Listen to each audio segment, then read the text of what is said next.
Welcome to 3 Minute Warning, a Canadian Football League podcast, a member of the All Sports All Plays network.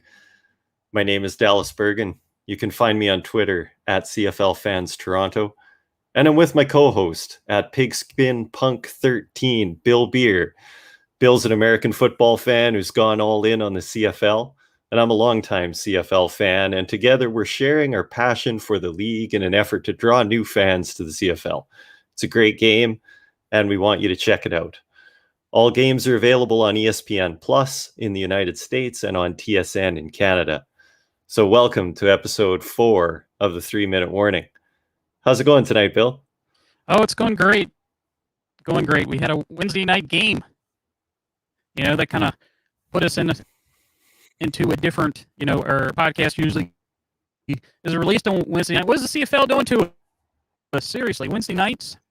Is this a common thing in the CFL to throw in Wednesday and Tuesday nights? Yeah, it happens a couple times a year.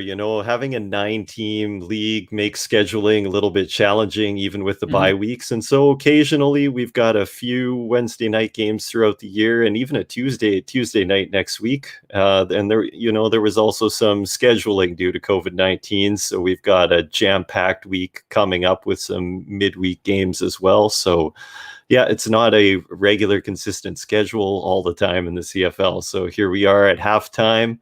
It's Hamilton Tiger Cats 14, Ottawa Red Blacks nothing on a miserable rainy night in Canada's capital of Ottawa. In that game, Hamilton last week coming off a really impressive win over Calgary that saw David Watford manage a safe but mistake-free game plan. And to say Ottawa has struggled this season would be an understatement, having lost 4 straight after opening the season with a win over the Edmonton Elks. What are your thoughts on what you've seen so far tonight, Bill? Well, we've had a rainy game. I mean, it's poured down at times, so you're going to expect some mistakes to happen. But I can say this much: Ottawa is by far the worst team in the CFL, and it's not close. And I don't know how you fix them. I don't know.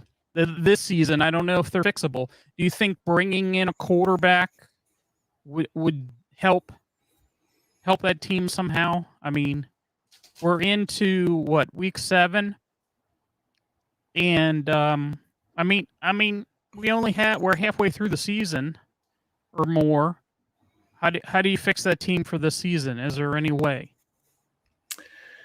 Yeah, it's looking rough there, and a lot of talk right now about Devlin Duck Hodges being signed to a multi-year, a 3-year contract. So this is someone that they are interested in getting more than a look, but there's consideration for the future there.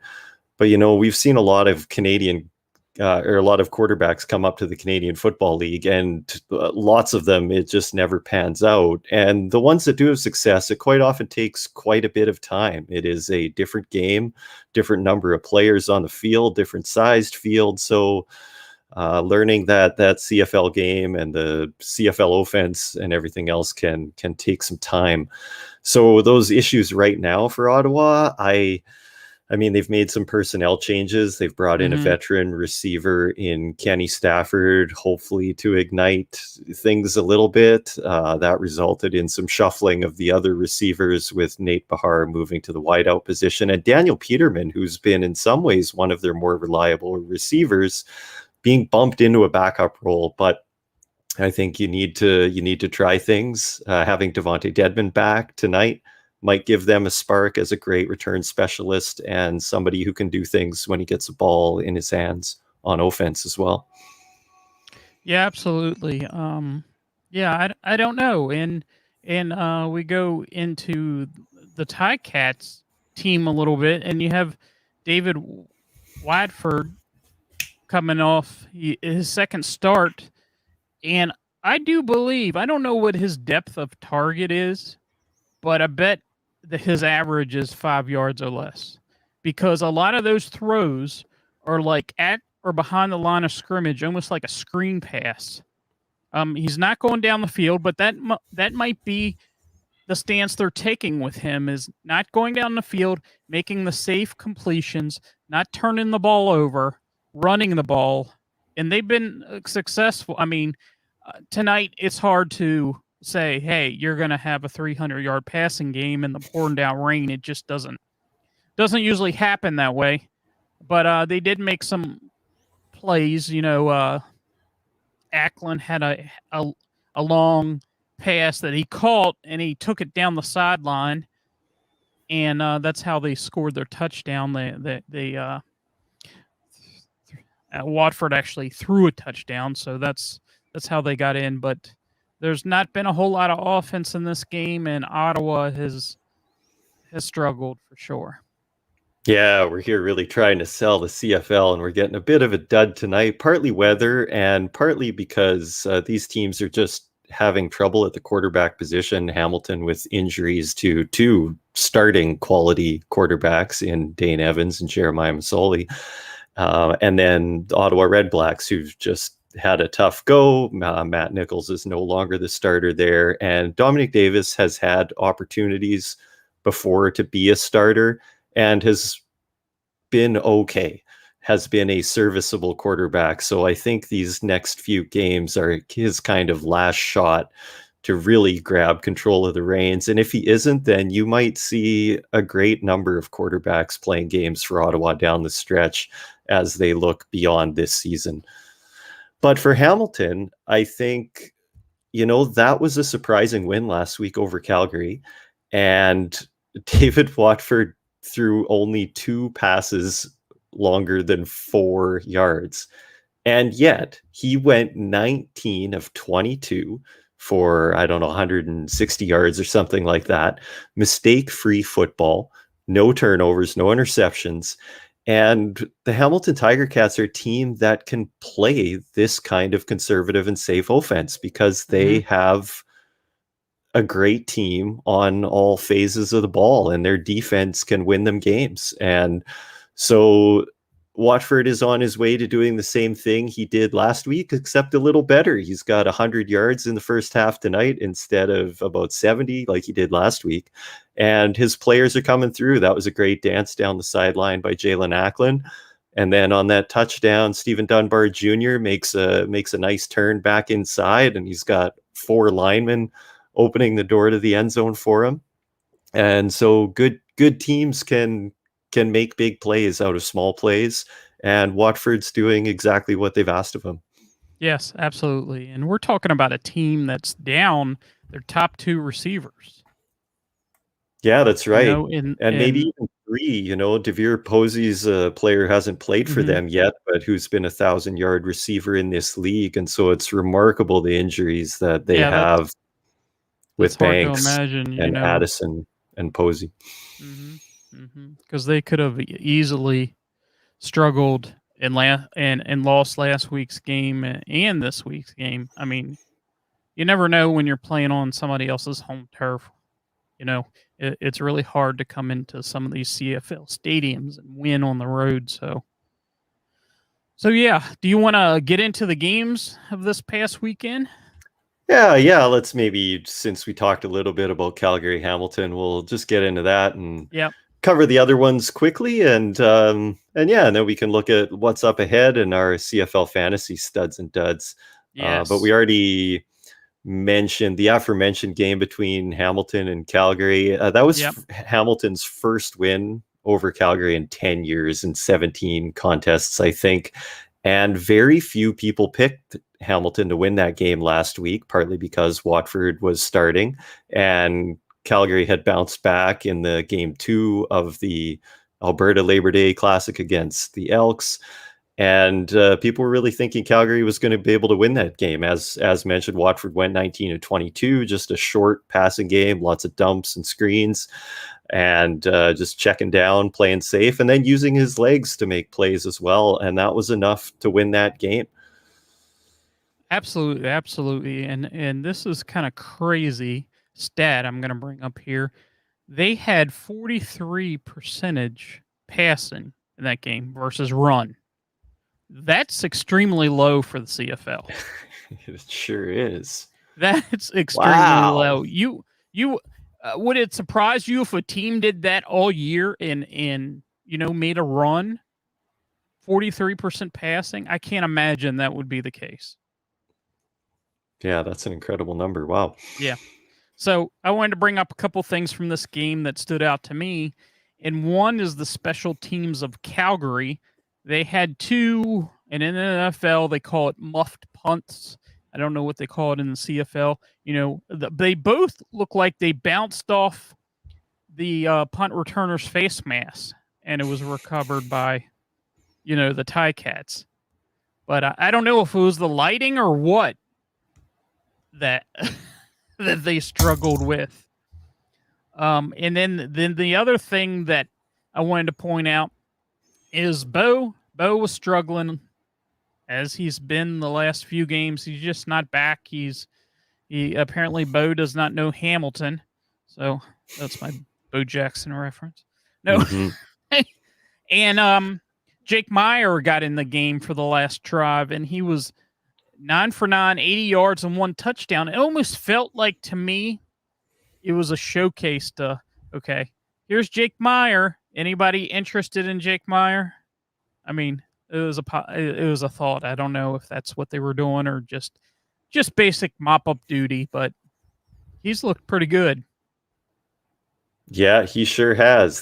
Things will get interesting there. I mean, this is definitely still Bo's team, and yet this is a team and an organization that is used to winning, from John Hufnagel, general manager, to Dave Dickinson, head coach, and Bo Levi Mitchell. They are used to winning. They've had winning seasons every year, I think, since 2004. And you could see tempers starting to flare. We don't want to make more drama out of it than it is, but Dave Dickinson and Bo Levi Mitchell were in a bit of a shout with one another. And, I think Bo is putting a lot of pressure on himself right now to try and find the groove. And he feels Jake Mayer breathing down his neck too. His completion rate, I mean, he's been outstanding. They don't have the win-loss record, but Mayer is the future, and how far off the future is in question right now. Yeah, absolutely. And they couldn't run the ball at all. And Hamilton did run the ball fairly well. They had over 100 yards combined. They're just struggling right now. I don't know what the answer for them is either. So they have a few wide receivers nicked up a little bit. So, hard to say what their future is, but they're definitely not going in a positive direction. They're going down. And when you talk about Calgary, that's not a team that is used to losing. Yeah, the bye week might be coming right at the right time for them. Yeah. So, okay, we'll move on to our next game. And of course, this was the second of the Friday night doubleheader, and Toronto went to the Rough Riders for a battle. And what did you have a take of this game? I mean, it's like you're the guy to talk about this game because it's like both of your teams. That's right. These are both my teams. I was really excited about this one. And, the green runs in my blood as a Rider fan, but increasingly day by day, I become a bigger Argonauts fan as well. And this Argos team is so exciting. So I was really stoked about this showdown. And I thought Toronto would come in and win this game. What did this game tell us? I think one of the things it told us is that Winnipeg clearly is in a class by themselves, having beaten Saskatchewan both of those last two games.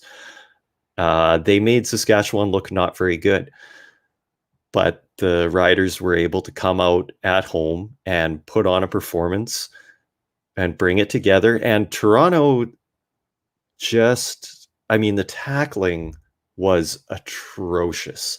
And is there had been the worst signs of this I've ever seen in a game. Seriously, that was bad. It was bad. It was awful. And you'd seen signs of it in the weeks previous, the defensive backs in particular had been not wrapping up and not making the stops. And then this game, it just all became exposed. Kian Schaefer Baker, the new star in Saskatchewan, had a touchdown run for the ages, where he just ran over and through Argonauts defenders who couldn't make the tackles. And so I think that was a wake-up call to the Argonauts that they have some things that they need to work on. And for the Riders, I mean, I think they can be happy with that win. But this game this week on Friday in BC is going to be really telling, because Winnipeg has now proven to be so far ahead of everyone else in the league. But I think BC, Saskatchewan, Hamilton, Toronto are probably that next tier, with BC and Saskatchewan arguably 2A and 2B. And so that matchup this week is going to be a great one to see if Saskatchewan's as good as people maybe thought they were. And then for BC, on the other hand, having beaten Ottawa twice and having won impressively and an impressive win in Montreal, but they've had a little bit weaker schedule. So that's going to be a really great measure, those teams taking each other on Friday night. Yeah, absolutely. That should be an interesting game, that's for sure. Some of the telling things that I saw in this game is, number one, we had two defensive coaches leave the team before this game, so their defense played bad in a lot of phases of this game, especially in the run defense, because the run defense had been pretty solid in most of their games this week. So I don't know what defensive calls were changed or that sort of thing when you are down two defensive coaches, and it looks like they're getting another coaching change for this weekend. So it'll be interesting to see if they can put it all together, because they have the talent to put it all together. I'm just curious. They're playing at home this weekend, so on Friday night, I believe, and it'll be interesting to see what they can do. And the other thing is, Arbuckle played a tremendous game. It might not look on the scoreboard how good it was, but it was very good. And there was a throw he made midway through the game, deep ball that was dropped, that should have been caught for a touchdown, a long touchdown. That wasn't on him. It was on Devarius Daniels, the receiver. He should have caught it, hit him right in the hands. And the other thing, they had like a 1st and goal, from like the 3. And when they went forward on 3rd down, they went into a shotgun to run it. This isn't the NFL. That's not going to work in the CFL, is it? Is it something that they do on the goal line, is go in the shotgun and run it out of the shotgun? I'll tell you one thing. Fans always hate it and will say that they think coaches are overthinking. You do see coaches go into the shotgun on those situations occasionally. I just don't understand why. Particularly, we've seen in Toronto how well they run the quarterback sneak. Dariusz Bladek usually gives 1.5 yards or 2 yards easily for the quarterback to go behind. And so that was a really questionable call on that 3rd and goal, definitely. Yep. And it really hurt them, really cost them. And then Toronto's receivers, they let down Nick Arbuckle a little bit again, because there have been some drops on those long balls as well. So they haven't been connecting on long passes for several weeks, and their short game, the running game, the defense have been good enough, allowed them to beat Hamilton in that second game. But they're going to have to start using the weapons that they have. I mean, they have two elite receivers in Daniels and Rogers, and they are a very small part of this offense right now because they're not connecting on those longer passes. Yeah, absolutely. So this week we got Toronto goes against the Alouettes, so that should be an interesting game. And let's go ahead and head to this next game and talk about Montreal a little bit. It was BC coming into Montreal, and BC and their quarterback Mike Riley has been hot. He's been hot most of the season. He was a little injured, nicked up in that first game, but ever since then, Brian Burnham, Lucky Whitehead. Lucky Whitehead, that's a guy that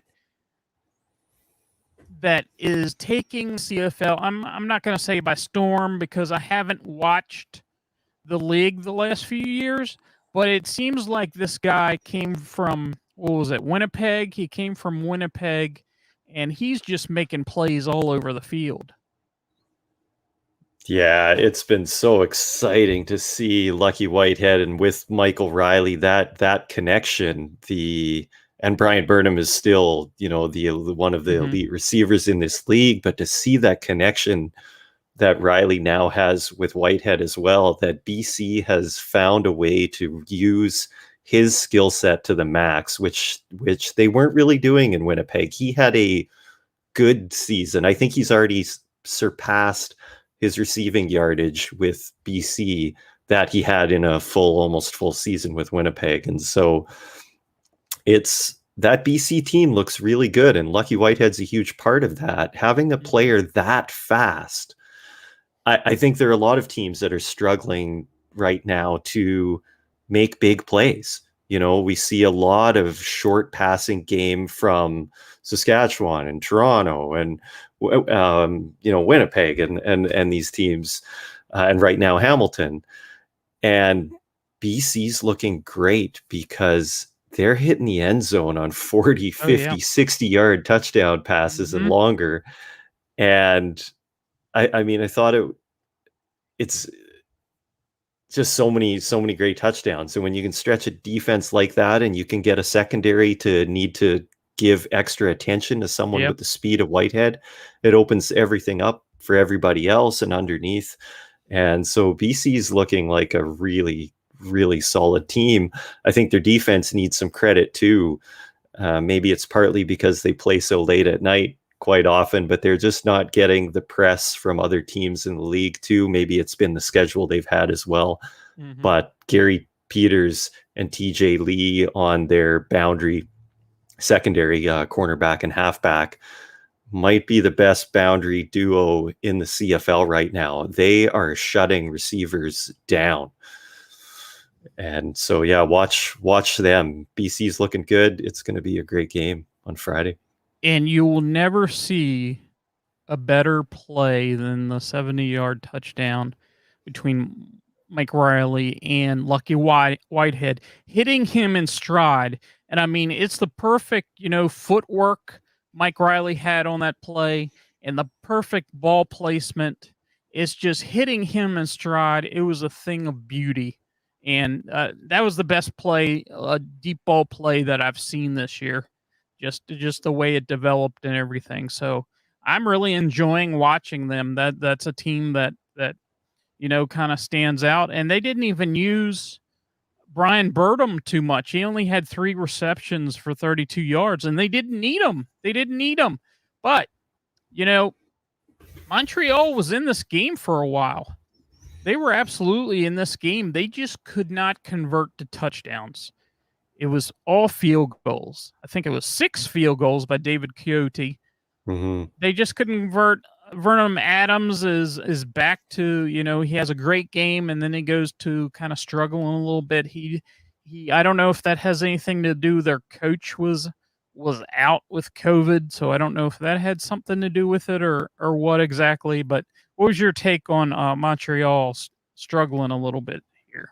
Yeah, obviously not being able to find the end zone, as you say, it's hard to win games when you're kicking field goals all the time. And so they were able to move the ball well enough, but with as efficient as BC was playing, finding the end zone, that makes it tricky. I think Montreal can feel good about that game too, though. They have a real test on Friday as well in Toronto, with a bit of a short week too, that they need to string together, some wins now. But I think coming out of that BC game, they can feel all right.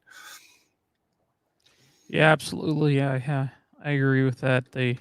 BC is one of the better teams in the league too. So Winnipeg is your team to beat right now. It seems like, and we'll get into that game. And they went into Edmonton and put on a show. Basically, we had a first time starter of Taylor Cornelius, and he struggled mightily. I have a question because I know there's been CFL quarterbacks that come from the CFL and go to the NFL and has had success. But how many quarterbacks go from the NFL and go to the CFL and are successful? Yeah, it doesn't happen that often, and there've been a lot that have come and not had success. I think part of that is needing to pay your dues in the CFL. Somebody I'm respecting a lot right now is Paxton Lynch, who's been a $1 million NFL contract quarterback who is sitting third on the depth chart in Saskatchewan right now, Mhm. behind Isaac Harker, who went to the Colorado School of Mines. This is not the top division school. And Paxton is a team guy. He's putting in the time to learn the CFL game, learning from the two quarterbacks ahead of him, and seemingly being, humble and patient with the process. And that's the kind of player who comes in and has success, who's willing to put in the time, willing to learn, willing to work. And, it's fair that players would come and look down on the CFL given the differences in salary and hype and television exposure and fame and everything else. But these players need to learn to respect the game, that these are tremendous coaches and athletes that play in the CFL. A lot of them, they're just normal bodied humans. Athletes in Mhm. the NFL are exceptional athletes, but also on the edge of the bell curve in every way. And so we have players who are just outstanding, but we can have a quarterback who's 5'10", be a quarterback, or an offensive tackle who is 6 feet 290 or whatever. Mhm. And so there's that difference. So, but yeah, not very many quarterbacks who've had success in the NFL have come up to the CFL. So it's pretty unique being a quarterback in the CFL. It's a different type of game. You have the wider field. I mean, there's different reads you're going to make. So it's not like you can just step in. Johnny Manziel thought he could come up to the CFL and take it by storm. And, it didn't. I don't know what went into, all the off the field stuff with him, but um, yeah, you don't just step on the field in a CFL game. Oh, I can play with these guys. I don't care what talent you have to know. It's a different kind of offense. It's different kind of defense. There are talented players in the CFL. Definitely, there are definitely talented players, and as you said, respecting the league. I think that's a big thing because I think when people say CFL or some of these smaller leagues, it may be a joke, and I'm not saying that it is a joke or anything like that, but I think it is a great league, and I think that these players that come in and they had a couple guys from Toronto from the NFL coming up this year, and not one of them. I guess the one guy who used to play with the Titans just signed to the practice squad this week, and they were supposed to be. I can't remember his name, and I should know. Um, it's just that I think that it takes a special player to play up here in Canada, in my opinion. Yeah, I think that's right. I mean, certainly these are players who love to play the game, Hmm. and of course, money and family matter. But when you have guys coming to play for a salary that is often less than they could be making doing something else. These are university Right. graduates who have career plans beyond football.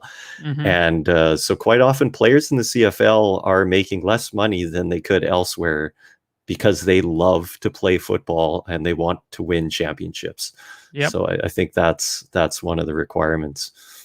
Nope. So this game was Winnipeg. Edmonton was close for a little bit, but it never really was that close. Edmonton really took control of this game, running the ball and passing. And Edmonton, the one positive thing that they had was James Wilder Jr. And he had he didn't touch the ball a lot. I think he had 14 carries, 71 yards, 5.1 average, and he did score 2 touchdowns. That was the bright spot of Edmonton. I don't know what's going on with them. They have a lot of talent on offense. They just haven't hit their stride, and of course, Harris being injured and on the 6-game injured list doesn't help matters. And having a backup that has no CFL experience coming in, he did struggle a little bit, but maybe he'll get better. Maybe, I don't know. It's hard to say. Yeah, What's I your think take he on that? showed some good things. I mean, and it says a lot about him that he was able to win that backup job. Dakota Prukop is the number 3 quarterback there. He has some CFL experience, but largely short yardage. I don't think he's even started a game, maybe when Toronto was really bad a few years ago. But not a lot of experience, but those years in the league and in different coaches' systems are helpful. So for Taylor Cornelius to be the backup there says something about the skill set he brings. And he is an accomplished pro, having played in the XFL, won the starting job in Tampa Bay. He actually wasn't the starter for game 1, but ended up being the starting quarterback for those 5 games, where Jamie Elizondo was the offensive coordinator. And this is Elizondo, who's the head coach of the Edmonton Elks now. So they had familiarity with one another.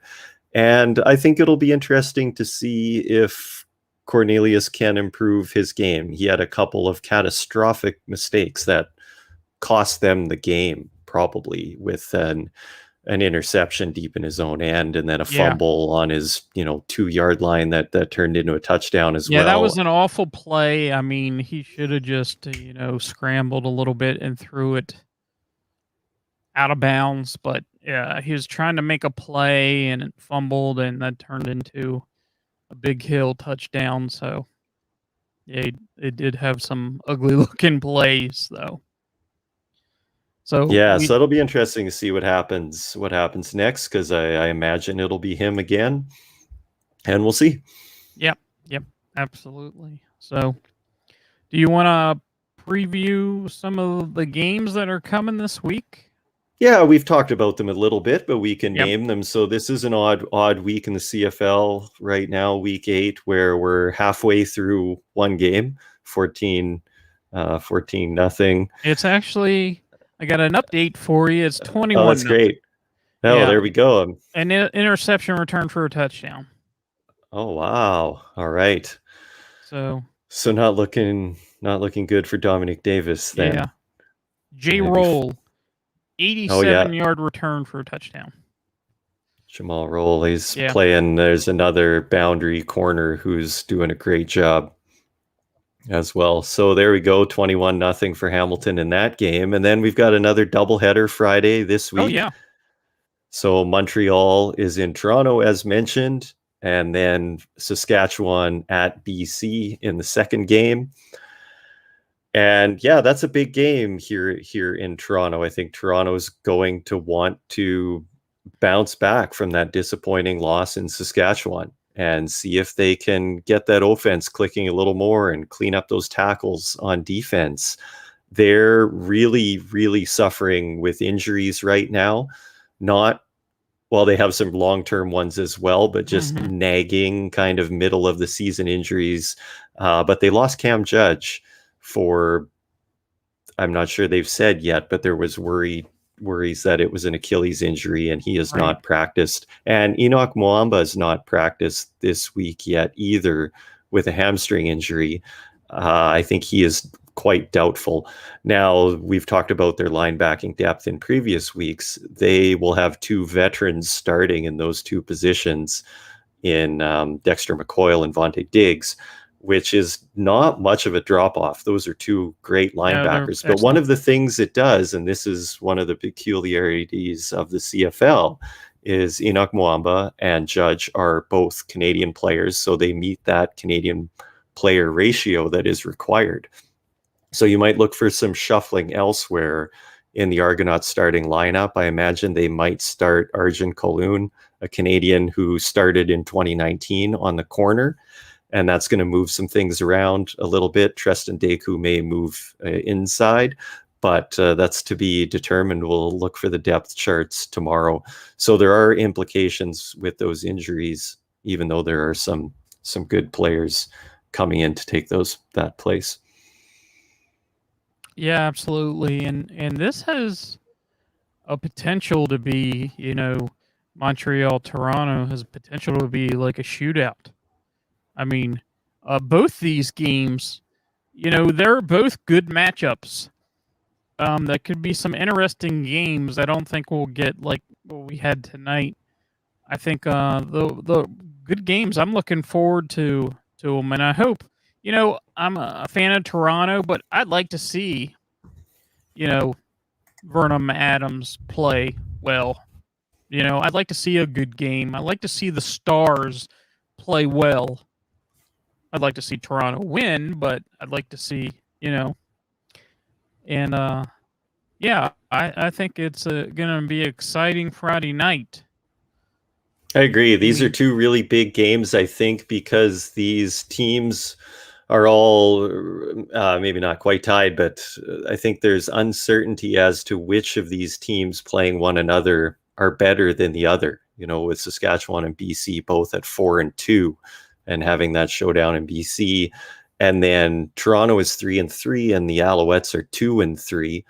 But I think both of those teams have looked really great at times and struggled at times. Certainly Montreal's really going to be looking for a win with their head coach back. But Toronto wants to put on a good show at home too and bounce back after a tough loss in Saskatchewan. So I agree. It's a great Friday night. Hopefully they're better games than we're seeing tonight. Although, I think the weather in Toronto is supposed to be horrendous on Friday, very similar to what we're seeing in Ottawa. So rain. it could be a bit of dink and dunk and short passing game. Well, we have some good running backs there. That's true. So on both sides, so that should be exciting. Well, that would be nice to see a great running battle on the natural grass in the rain. That's some real fall football. Oh yes, what's better than that? That's great. That's great. So yeah. Any final thoughts about these two games? Yeah, not much else. I just can't wait to watch. I think they're going to give us a way clearer picture of those kind of power rankings between 2 and 8 as we sort out these 4 teams that are coming up on Friday. Yeah, absolutely. So let's go ahead and we're going to head to Fantasy Studs, Fantasy Duds. And first up, I have some fantasy studs here from this past week. If you played these guys, you were in good shape for your fantasy team. And number 1, I have Cody Vajaro, 29.28 fantasy points. He was at a $10,300 price point. Had a great game, as we all saw. Lucky Whitehead, 28.40 fantasy points. He was a $7,200 price point. You can't go wrong. Almost every game this season, Lucky White has shown up. And here's the big one, and you're going to like this one. We have Kian Schaefer Baker, 24.90 fantasy points. He only had a price of $3,700. So if you played him, you made out pretty well. So yeah. And then duds, of course. The Alouettes defense, 2 points. They were they were playing Mike Riley and the BC Lions, so not much to expect there, I would guess. But another is Kadeem Carey, 2.6 fantasy points. He was 7,500. That's just awful because he's had some good games this season as far as fantasy goes. And the other one is Josh Huff, which he had some good games this year so far. He only had 3 fantasy points, 5,900 price point. So any thoughts about the picks that I made there? Yeah, those are some great picks for sure. Calgary, I find, is always really tough. You don't know what their offensive game plan is going to look like. Sometimes they run the ball and sometimes they don't. And then with their receivers, you never know if it's going to be Huff or Ambles, who's going to be the guy on any given day. So those are tough picks. But yeah, that game from Kian Schaefer Baker, what value. And then Lucky Whitehead is outperforming Brian Burnham just about every game. Yep. And yet in the salary, Whitehead gains return yardage quite often, or even touchdowns. And his salary is just creeping up at an ever slow rate that he's just outstanding value every week. So yeah, that's a great one. Yeah, absolutely. And then you had a couple in here of William Stanback. Yeah, that's looking ahead to this week. So these are my kind of studs and duds predictions. I'll stick my neck out a little bit. But I think, in part of this, I'm going to go to Jake Wieneke first, receiver with the Montreal Alouettes, and I'm thinking that he's a stud partly because the 3 other receivers around him, or 4, have kind of been duds with the number of times they have dropped the ball in the last 3 games or all year long. Eugene Lewis really struggled with some drops last week, and he had become as reliable as Wieneke with Quan Bray, who ended up off the roster, but Quan Bray had with a number of drops, and Cunningham as well. Dante Absher has like a catch or a couple of catches in all of the games he's played, so doesn't seem to be a go-to guy or well down in the reads for the receiver. And when Vernon Adams is such a guy who runs on confidence, you know that he's going to want to be able to throw the ball to guys who are reliable with their hands. And it seems like Jake Wieneke is the guy that's left who not yet has not had any terrible drops and has managed to make some exceptional catches, maybe the catch of the year this year. And his price point is creeping up. This week he's at $8,073, and yet I think that could still be a good pick, partly because, as I said, I think there might need to be some shuffling in that Argonauts field side secondary because of the ratio implications of the injuries to Mwamba and Judge.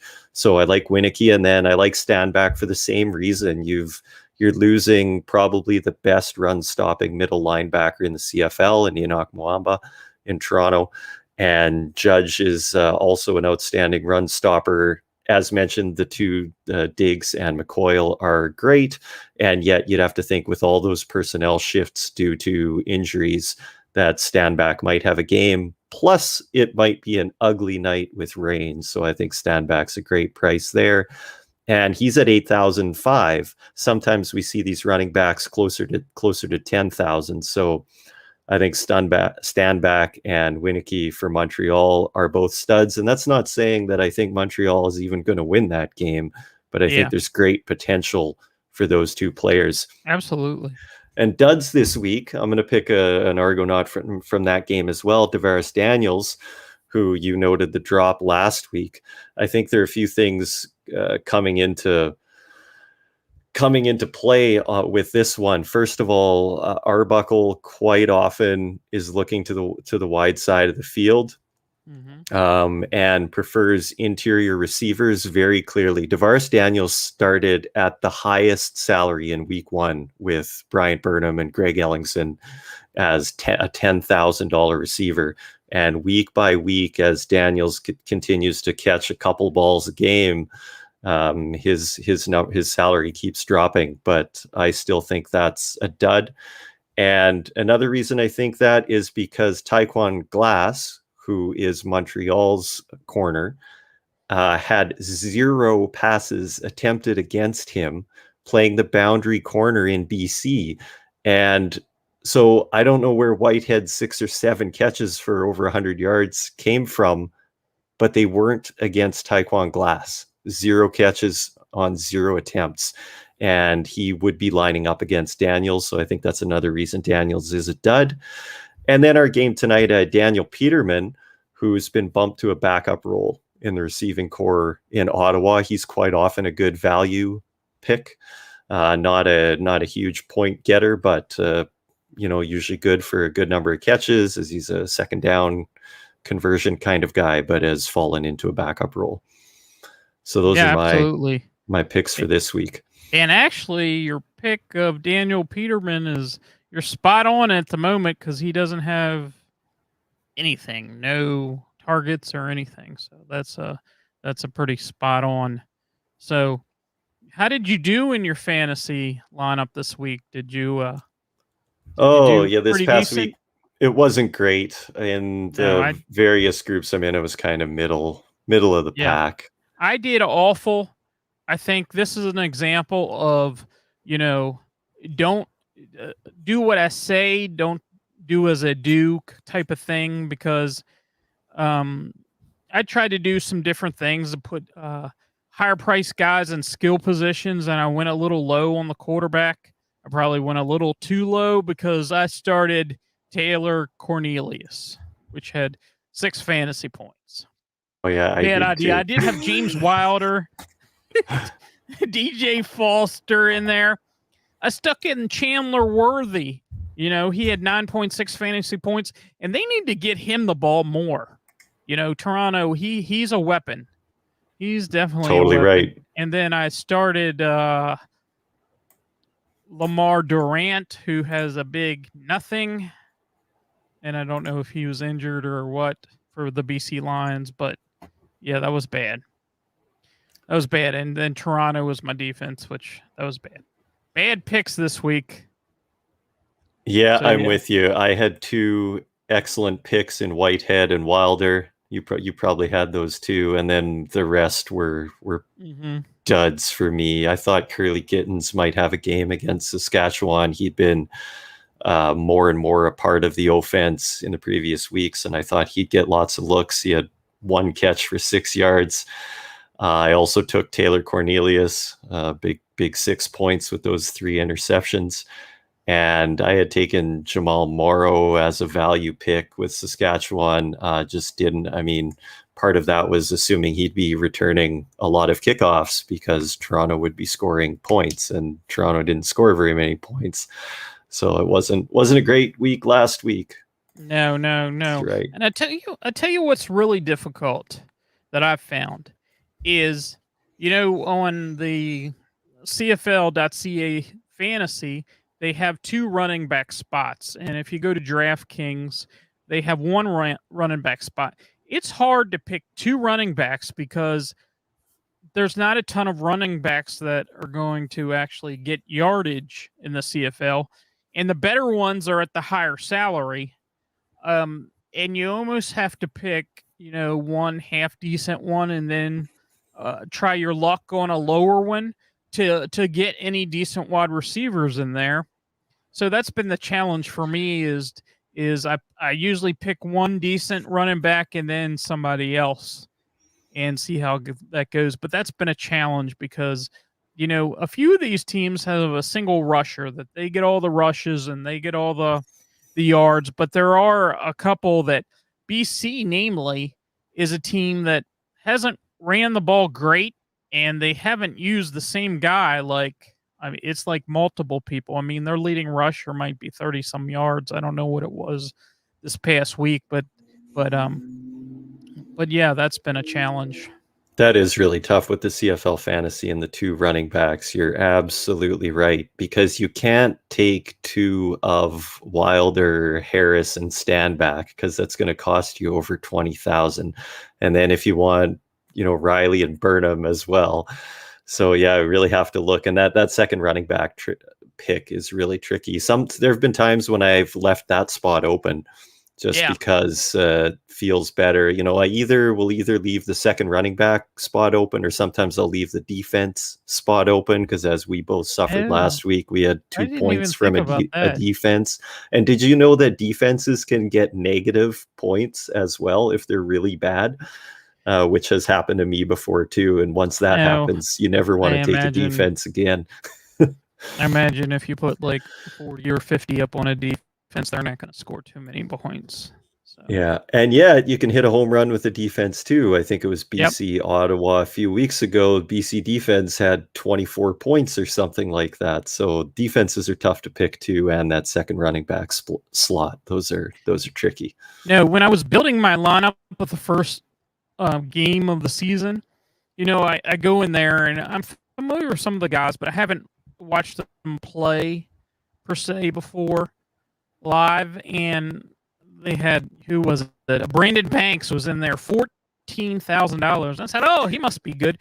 I put him in, and then I put who was it? Bo Levi Mitchell. I put him in, and then I'm looking at my salary. I said, I barely have anything left for anybody else. So it has been a challenge. It's been fun, but it definitely is a challenge to do that, especially when you have 9 teams compared to the NFL. It's like you do fantasy for that. It's a little bit easier. Here it's much more of a challenge, that's for sure. Yeah, those low dollar picks are where I find the fantasy to be really enjoyable. That Kian Schaefer Baker pick last week, or I have Stephen Dunbar tonight, who scored a touchdown. Maybe won't get many more points than that, but those guys, new receivers coming in, or guys getting their first shot in a starting role. I love when they're 2,500 or 3,000, and if you can hit a home run on one of those guys, you're going to end up doing okay because half of the players are going to take Michael Riley and Whitehead or Burnham and Stanback, right?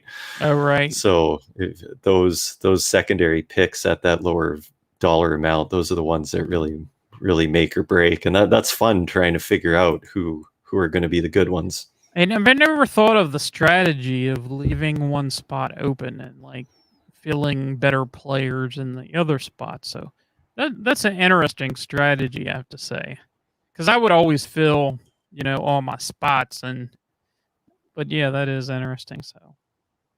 So yeah, another fun week, and we do have, the CFL Fantasy League. I think there's like 4 or 5 of us on there in the 3-minute warning league, and that's fun. Me and you, I think, are on the bottom, but it's fun. It's fun to do. So Yeah, we don't want to intimidate anyone. So if you and I are not very good, maybe we'll get yeah, some more people to join us. But there if you're you go. listening, look up 3-minute warning on both CFL Fantasy and TSN CFL Pick'em. We haven't mentioned tonight. That's an easier game where you just pick the team game winners, but you can wager confidence and predict the score as well. And there's a scoring system to go with that, but we've got a league for that one as well. So look up both of those and join our leagues. They're free to play. Yep. And it just makes following the league so much more interesting as you get to learn the different players and know who's hot and who's not, Right. who's a stud and who's a dud. So this podcast that you're listening to right now, it's an audio podcast also. You can find it on iTunes. You can find it on Spotify, Google Podcasts, Podbean. You can find it anywhere. So, and we do stream on Facebook for the All Plays All Sports Network. So yeah, this is we're getting out there. We're getting a lot of good feedback too. Interesting feedback from people. It's like a little, it feels pretty good. I mean, we just threw this podcast together like 3 days or 4 days before we actually recorded, so, it's pretty exciting to get, feedback. What did you think about that? Yeah, it's really great. It's really great to see more followers and to get some comments back and to be connecting with the other CFL podcasting Yep, community members as well, which is, a really cool community. I think there are so many great fans out there who give so much time and energy absolutely. to create their own shows and getting great guests on and connecting with the other people who do the same. So there's no kind of competition and one-upmanship and whatever else. This Nope. is a really tight community, especially during playoff time at Grey Cup and everything else. All the podcasters get together and just share in that love and passion for the CFL. So I'm really happy that we're starting to get involved there as well. And I think we've got a bit of a unique take with you and I together, Bill, that we're kind of Mhm. targeting the American football fan a little bit and seeing if we can draw some people to the CFL, which is really neat. And I want to thank you for that because this was your idea. And I think it's so awesome to have a fan in the United States who's really looking to the CFL with interest. It's fun doing this with you, and I'm really glad. Absolutely, and I think the biggest thing, talking about American fans, the biggest thing, they have college football here, they have the NFL here, and it's like, it's okay to watch and enjoy another league. It's okay, you know? These athletes that don't make it in the NFL, don't make it in other places, come to the Canadian Football League. A lot of times it's not based on talent. It's based on opportunity. And I've been saying this before that, sometimes you don't get the opportunity to showcase your skills. And for one, DJ Foster, for an example, he was in Arizona, he was in New England, but he has talent. He has a lot of talent. And I think the Canadian Football League has a lot of talent. And I think you're really missing out if you're not paying attention to this league. I just think that. And I hopefully we get more and more people to come across and you watch games almost every night of the weekend with college and everything. These games are just exciting. Maybe not tonight, but these games are pretty exciting. Well, we'll get back to this one anyway, so we can watch the end. But it's Yep. been great doing another show, and thanks to all our listeners tonight. You're Absolutely. listening to 3 Minute Warning. This is a Canadian Football League podcast with Bill Beer and Dallas Bergen on the All Sports All Plays Network. And you can hear us usually Wednesdays at 8 p.m. live and watch all the places where you get your podcasts the following day. We will see you later.